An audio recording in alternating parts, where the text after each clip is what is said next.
Praise the Lord, everyone. I welcome you my YouTube channel. आज और एक संदर्भ के साथ आपके सामने उपस्थित हूँ। संदर्भ का नाम है श्रापित वो व्यक्ति है जो मनुष्यों को आधार मानता है। वचन पढ़ना चाहूंगा यिर्मयाह नबी के पुस्तक 17 अध्याय 5 आयत। उसमें इस प्रकार बयान है, यहोवा यूं कहता है, श्रापित है वो पुरुष जो मनुष्यों पर भरोसा रखता है और उसका सहारा लेता है, जिसका मन यहोवा से भटक जाता है। मेरे प्रियो, इस वचन के अनुसार हमें समझ में आता है कि श्रापित कौन है।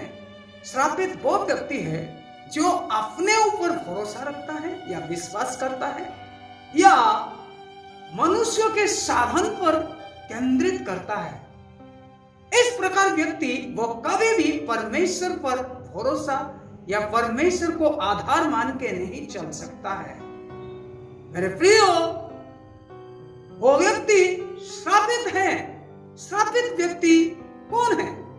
अगर हम बाइबल का पहला पुस्तक से ही देखते हैं तो परमेश्वर आदम, हवा और साफ को श्राप दिया है, क्योंकि वे परमेश्वर के विरुद्ध में काम किए। इसके कारण मेरे प्रियो, परमेश्वर ने उनको श्राप दिया। जब वे पाप में गिरे और साफ के बहकाव में आकर आदम हवा ने पाप किया, इसलिए परमेश्वर ने सबसे पहले आदम को श्राप दिया कि तेरे कारण ये भूमि श्रापित है और तू अपना खून पसीने के कमाई से, मेहनत से तू अपना परिवार प्रतिपोषण करेगा। मेरे प्रियो, आज इंसान या आदमी मेहनत करता है, उससे पहले वो मेहनत नहीं करता था, परंतु आज हर एक मनुष्य पर ये एक परमेश्वर की ओर से क्रोध है, श्राप है। इसलिए आज कड़ी मेहनत करता है इंसान। और दूसरा श्राप जो है, हवा को यानी कि आदम के पत्नी को परमेश्वर ने दिया था, तू जब भी डिलीवर करेगा उसी समय तुझे दर्दनाक दर्द होगा और उस दर्द से, अत्यंत दर्द से तू बच्चा को पैदा करेगा। मेरे प्रियो, आज कोई भी महिला या कोई स्त्री आसानी से बच्चा को पैदा नहीं करता है, बल्कि जब पैदा करता है आखिरी दर्द, अत्यंत दर्द होता है, तो मेरे प्रियो वो बड़े कष्ट से हड्डियां टूटने जैसे होता है और मौत का सामना करते हुए बच्चा को पैदा करता है। और तीसरा श्राप जो है सांप को, क्योंकि सांप ने मनुष्य को पाप में गिराया था, इसीलिए परमेश्वर उनको ऐसा श्राप दिया, तू तो अब तक अपना पुंज के बल से चलता था, लेकिन अब ऐसा नहीं, और तू अपना पेट के बल से चलेगा। तो अब तक फूल फल खाकर जिंदगी जी रहा था, लेकिन आज से तू फल फूल नहीं खाएगा, बल्कि तू धूल चाटेगा। यह श्राप है परमेश्वर के जो उपस्थिति से भाग गए। परमेश्वर के उपस्थिति में सब कुछ अच्छा ही था, लेकिन वो अच्छा को खो देना, परमेश्वर से भटक जाना, वो श्राप है। श्राप और भी ये बातों से पता चलता है, एक इंसान कड़ी मेहनत तो करता है, कमाता है, लेकिन उसका सही उपभोग वो कर नहीं पाता है। यह भी एक श्राप है।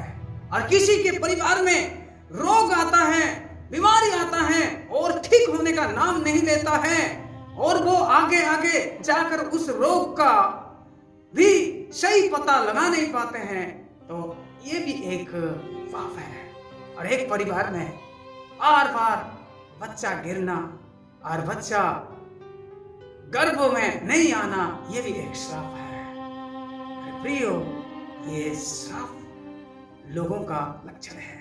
इसीलिए मेरे प्रियो, इस यिर्मयाह नबी के 17 अध्याय 6 आयत में इस प्रकार परमेश्वर का वचन कहता है श्रापित व्यक्ति के बारे में, वह निर्जल देश के अधमेरे पेड़ के समान होगा और कभी भलाई को ना देखेगा। वो निर्जल और निर्जन तथा लोनछाई भूमि पर बसेगा। मेरे प्रियो, जो श्रापित व्यक्ति है वो अपने जिंदगी भर में वो भलाई को देख नहीं सकता है। वह कितना भी कोशिश करे कुछ काम करने के लिए वो कामयाबी नहीं हो सकता है। वो कमाएगा तो सही, मेहनत तो करेगा सही, परंतु वो सही उपभोग कर नहीं पाएगा। कमाएगा लेकिन बचत भी कर नहीं पाएगा। ये एक श्रापित व्यक्ति का लक्षण है। क्यों? क्योंकि वे अपना मनमानी चलाते हैं, अपने ऊपर भरोसा करते हैं, अपना दक्षता, अपना ज्ञान, अपना धन के ऊपर भरोसा करते हैं, परंतु उस धन का भी सही उपभोग कर नहीं पाते। ये श्रापित व्यक्ति का लक्षण है। वे अपना जिंदगी भर कभी भी अच्छा देख नहीं पाएंगे। इसलिए मेरे प्रियो, श्रापित व्यक्ति से या श्राप से अगर समाधान पाना है, एकमात्र खुदा है जो प्रभु यीशु मसीह आपके लिए, मेरे लिए वो श्रापित हुआ। हालांकि वो किसी भी प्रकार से पाप नहीं किया था, गलत नहीं किया था। उसके बारे में जो वो दोष को ढूंढा गया है, थोड़ी सी भी दोष नहीं पाया गया, परंतु आपका और मेरा पापों के लिए वो श्रापित हो गया। उसके श्रापित होने का नाते मेरे प्रियो हम मुक्त हैं। उस प्रभु को अगर हम अपनाते हैं और उस प्रभु पर भरोसा करते हैं तो मेरे प्रियो हम हमेशा हमेशा के लिए हमारा जिंदगी में खुशियां को उपलब्ध करेंगे। इस यिर्मयाह नबी के पुस्तक अगर हम अगले अंश को देखते हैं, 7 आयत से आगे आगे अगर हम देखते हैं, 7 और 8 आयत, उसमें लिखा है जो परमेश्वर पर भरोसा रखता है वो परमेश्वर की दृष्टि में धन्य है और एक आशीषित व्यक्ति है। पढ़ना चाहूंगा 7 आयत। धन्य है वह पुरुष जो यहोवा पर भरोसा रखता है, जिसने परमेश्वर को अपना आधार माना है। वो उस वृक्षों के समान होगा जो नदी के तीर पर लगा हो और उसकी जड़ जल के पास फैली है। जब घाम होगा तब उसको ना लगेगा, उसके पत्ते हरे रहेंगे और सूखे वर्ष में भी उनके विषय में कुछ चिंता ना होगी, क्योंकि वो तब भी फलता रहेगा।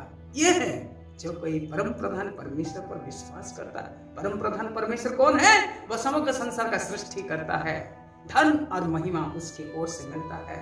और वो परमेश्वर अगर हमारे संग संग में होंगे तो मेरे प्रियो, हम जहां पर भी हाथ देंगे, बंजर के जगह में भी हाथ देंगे, तो हम फूलेंगे, फलेंगे और आशीषित होकर आगे बढ़ेंगे। हम मेहनत करेंगे और उस मेहनत का कमाई हम जिंदगी भर तक लाभ उठाते जाएंगे और हमारा जिंदगी भर हम अच्छाई को देखेंगे। इसलिए मेरे प्रियो, हम परमेश्वर पर भरोसा करें। मनुष्यों पर भरोसा करने से परमेश्वर पर भरोसा रखना अति उत्तम है करके परमेश्वर वचन कहता है। भजन संहिता 118 का 8 और 9 आयत में कहा गया है, मनुष्यों पर भरोसा रखने से परमेश्वर पर भरोसा रखना अति उत्तम है। प्रधान पर भरोसा रखने से परम प्रधान परमेश्वर पर भरोसा रखना अति उत्तम है।